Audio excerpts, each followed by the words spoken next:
ଶଶୁରଙ୍କ ପୁରୁଣା ସାଇକେଲ ସ୍ତ୍ରୀ ବିକିବାକୁ ବସିଥିଲା। ସ୍ୱାମୀ ଆସି ପହଞ୍ଚିଗଲେ। କହିଲେ କ'ଣ ହେଉଛି? ନାଇଁ ବାପାଙ୍କ ପୁରୁଣା ସାଇକେଲଟା ତୁମେ ବିକିଦେବାକୁ ବସିନା। ଆରେ ଏଇଟା ଶେଷ ସନ୍ତକ ବାପାଙ୍କର, ତୁମେ କ'ଣ ବିକି ଦେଉଛ? ନା ଆଉ ବାପା ତ ମରି ଆସି 10-12 ବର୍ଷ ହେଲାଣି, ଏଇଟାକୁ ରଖି କ'ଣ କରିବ? ନା ତୁମେ ବୁଝିପାରିବନି, ବୁଝିଲ।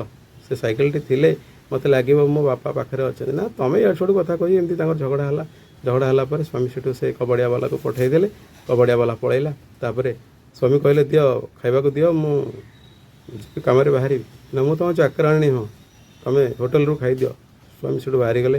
ବାହାରିଗଲା ପରେ ସେଠୁ ସ୍ତ୍ରୀ କିଛି ସମୟ ପରେ ତାଙ୍କ ମାଆ ଦେଇଥିବା ଚେନ୍ଟି, ଆର୍ଟିଫିସିଆଲ୍ ଚେନ୍ଟି ଖୋଜିଲେ। ଖୋଜି ନୟନ୍ତ ହେଇଗଲେ।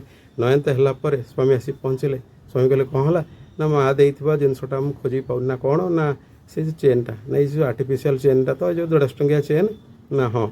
ନା ତୁମେ 150 ଟଙ୍କିଆ ଚେନ୍ ପାଇଁ ଏତେ ବିକଳ ହେଉଛ? ନା ଆଉ ଯାହା ହେଲେ ବି ମୋ ଆଈ ଦେଇଥିଲା ମୋ ମାଆକୁ, ମାଆ ଦେଇଥିଲା ମୋତେ, ଆଉ ତେଣୁକରି ମୁଁ ଖୋଜୁଛି। ନା ଦେଖ ଏବେ ତୁମେ ଜାଣିପାରୁଛ ତ ମୋ ମନର ଦୁଃଖ କଥା।